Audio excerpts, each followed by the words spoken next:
Sup boys? Today I wanted to talk to you all about a very controversial topic, and that topic is pay to win. Sup boys?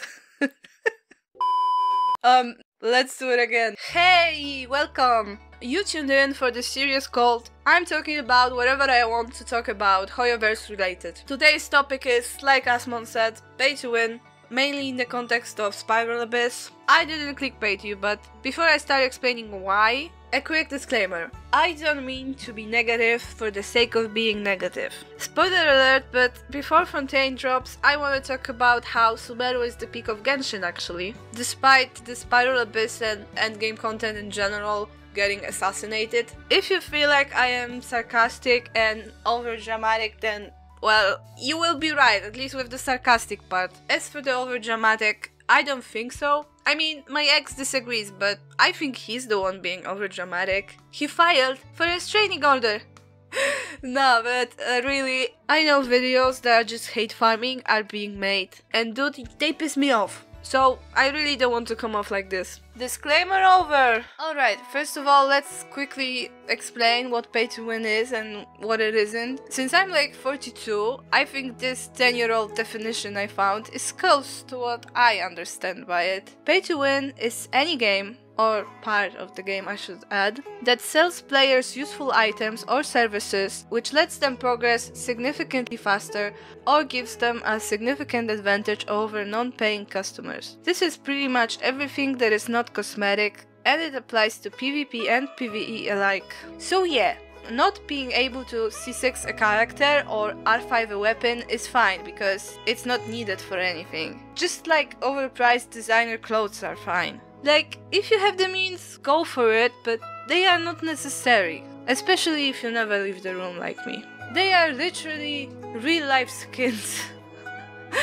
And I've bought skins before.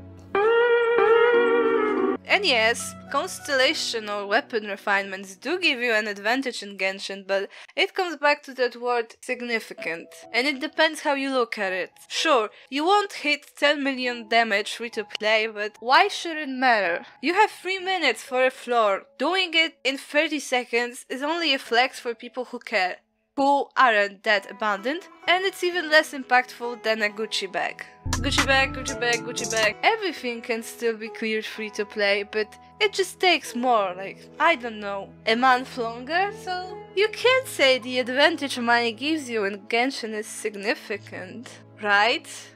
Right? Let's get to the actual issue, which is the 3.7 Spiral Abyss. Because it's definitely an issue. You can't possibly argue with, for example, enemies being designed to stall you or just them having so much HP, it feels like they might as well be made of flex tape. The super strong waterproof tape! The hull is your damage. By the way, even flex tape won't patch the void you feel inside. 3.7 Abyss is difficult, but it's not necessarily skill difficult. Like always, it's account investment difficult, but this time it's also annoying difficult, it's RNG difficult, it's a fuck you difficult. Like, literally, nobody asked for this. Even if you listen to actual sweaty meta players, even they didn't ask for this. Sure, maybe Johnny _ Hutao Lover 69 in the comments will say that he did, but get the hell out of here, Johnny, nobody cares. For real though, who enjoys this? Or this?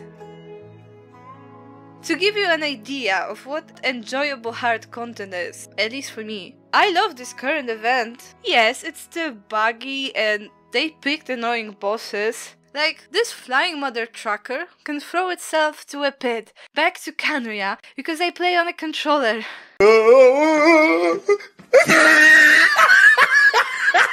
But still, somehow it feels much better than the current floor 12, and I dare to say I know why.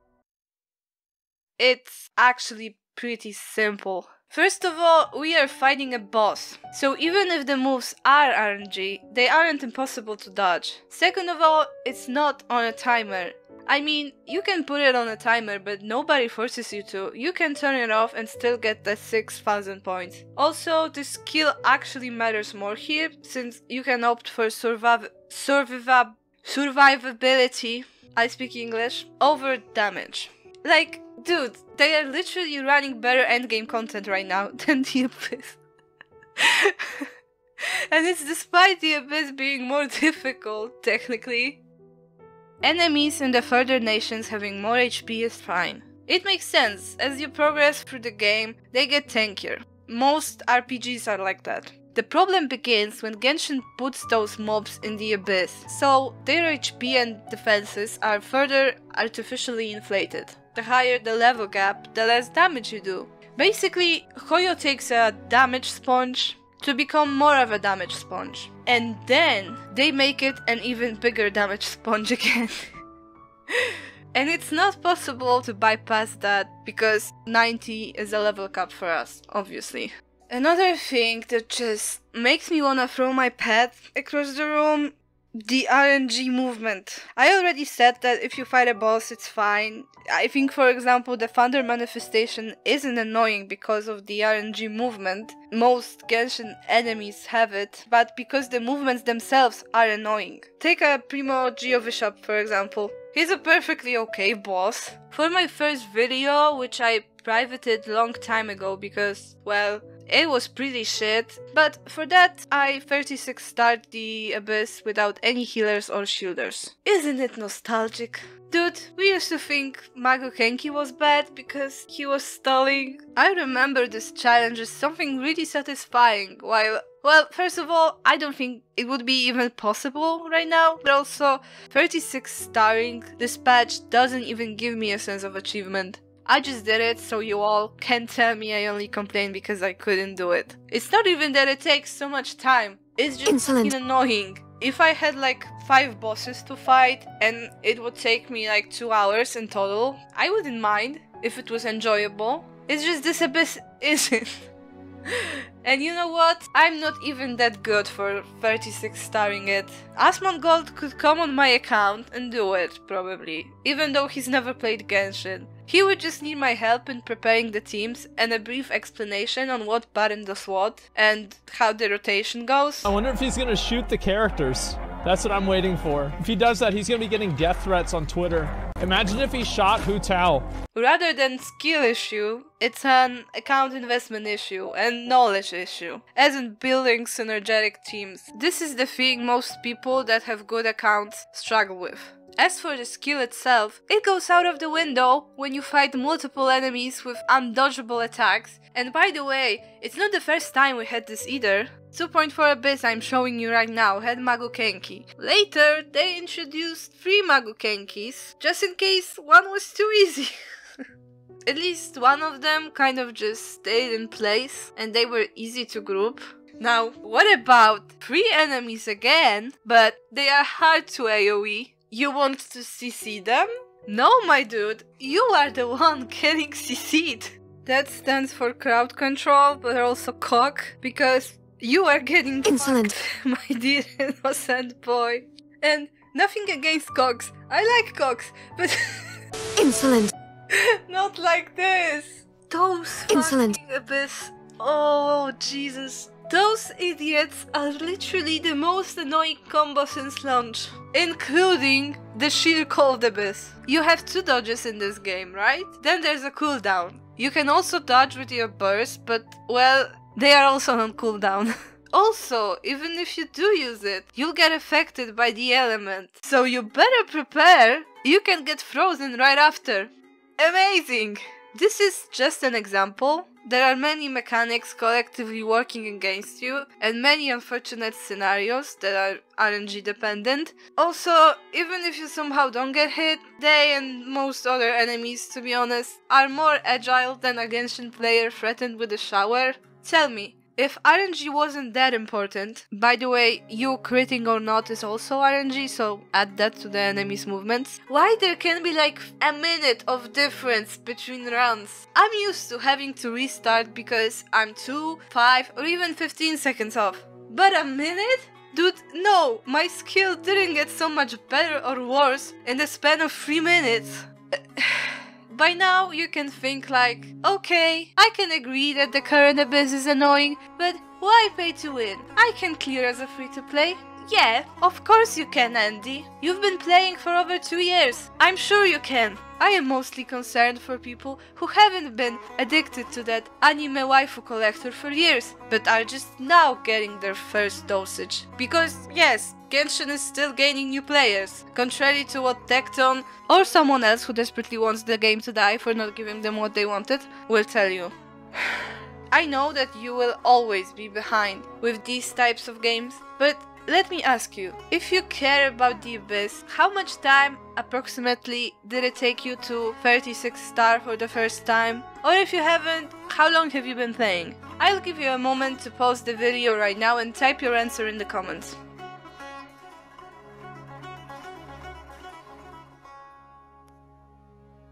Did you comment? Great, let's continue. Since it's not a live stream and I don't have a chat to consult, let's use me and Envy as an example. He's been playing since launch, and as a free-to-play, it took him 5 months. Personally, I started playing in 1.0, but I quit after like 3 weeks of playing. It's a long story. Anyway, I came back in 1.4 around this time since Venti was my first 5-star. I was behind compared to Envy, yes, but I got my first 36 stars. So I can't tell exactly, just like I can't exactly tell when Envy did it, I just know when the video was posted. But it was about 7 months. The difference is I did spend money. Damn, what is that, bro?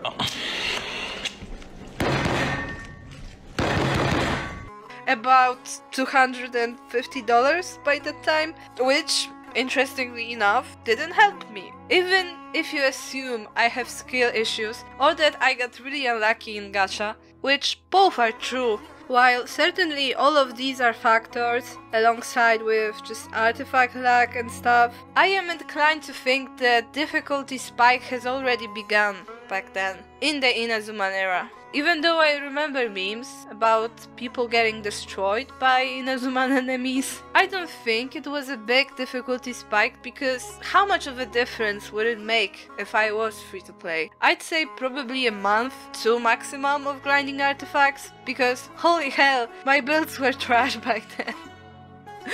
So let's maybe settle for 8 months. Obviously some people would do it free to play in 6, some would do it in 10, even back then, but I think it was probably the average.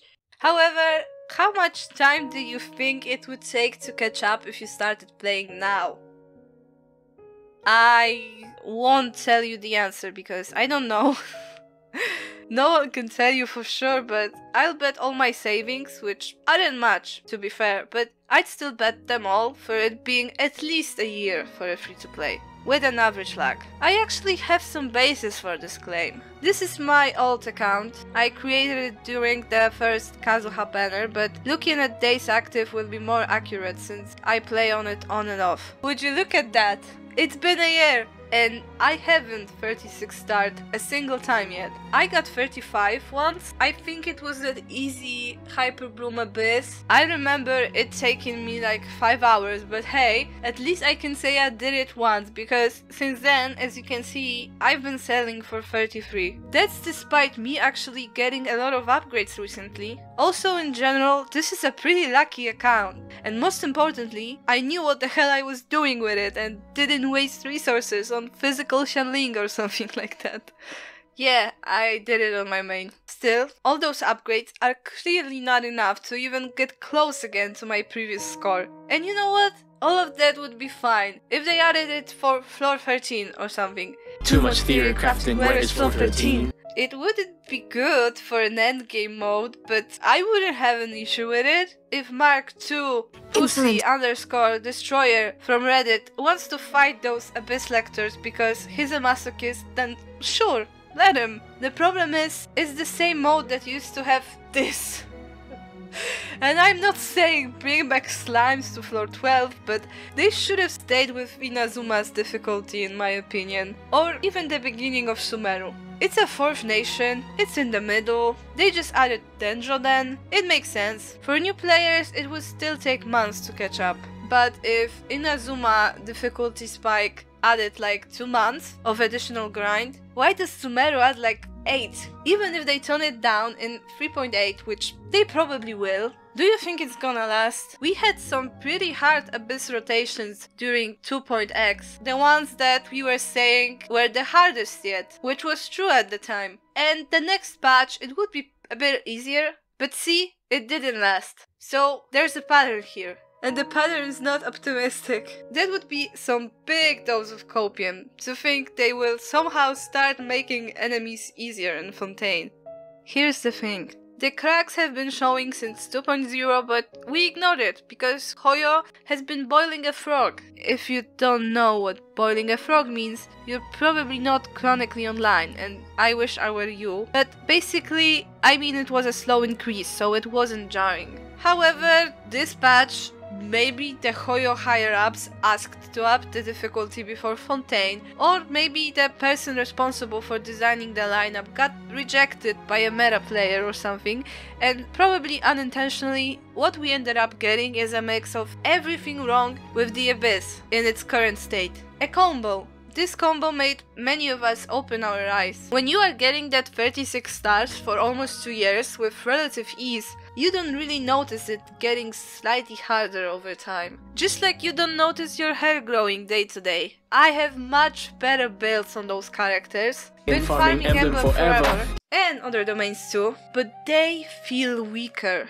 And soon it may very well be impossible for a new free-to-play player to catch up. If it increases at a similar rate, it will slowly but surely get to the point of all new whales being able to clear. You can only get so good artifacts, you won't get that mathematically impossible goblet, period. And you can only get so much primos for constellations or 5-star weapons. Ultimately, long-time non-whales will also be weirded out. Then, it truly won't be a skill issue. It will be a wallet issue.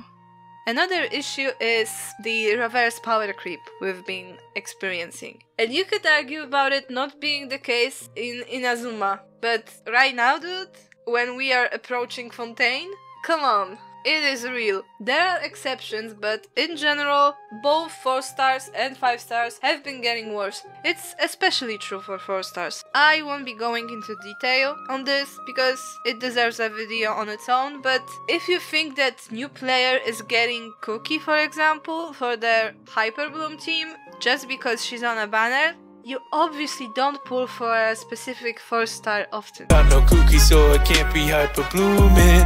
Coincides with the opium consuming. Fair enough, it's smart, especially for a veteran player. I don't think the reverse power creep is the biggest issue though, since XIANGLING is free, Qingqiu or Bennett are in the shop, and other 5 stars do get reruns. Except for Eula maybe, but Eula would be the last character I would recommend for the floor 12 right now, so... Still, it is a factor, but again, deserves a whole video.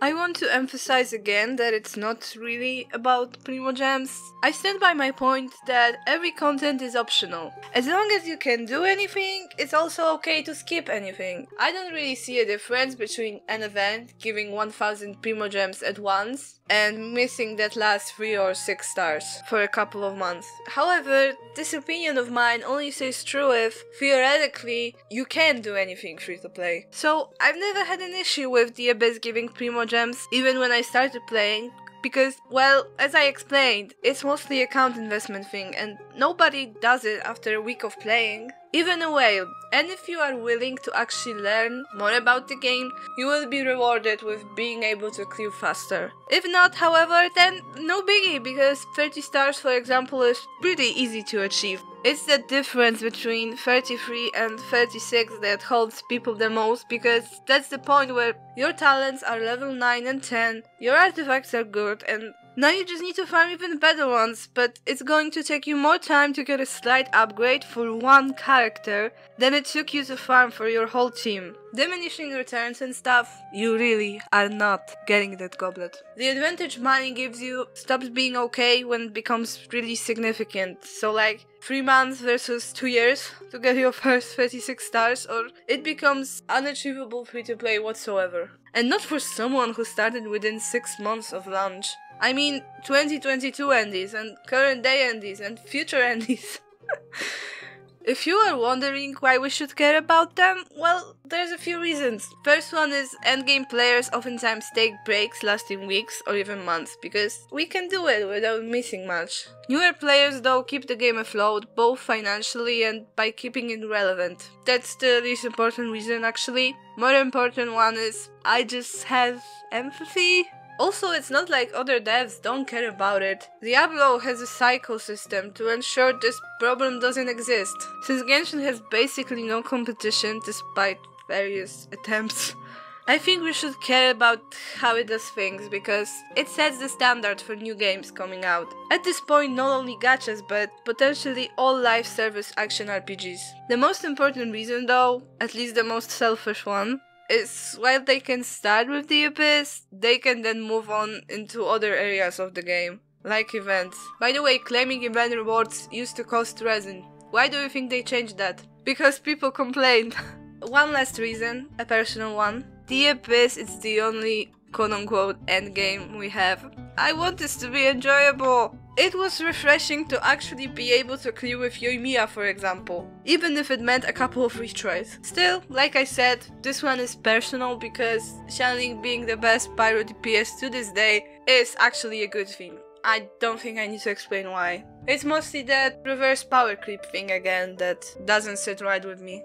It may sound like I am doom posting, but I really believe that if we don't voice our concerns, it's only a matter of time before those concerns come true. Before Genshin truly becomes pay to win. Just like Diablo 4 wouldn't be less predatory than Diablo Immortal if people weren't bitching about the latter being a pay to win mess, Hoyo will also won't stop unless we bitch. Bitching is sometimes healthy.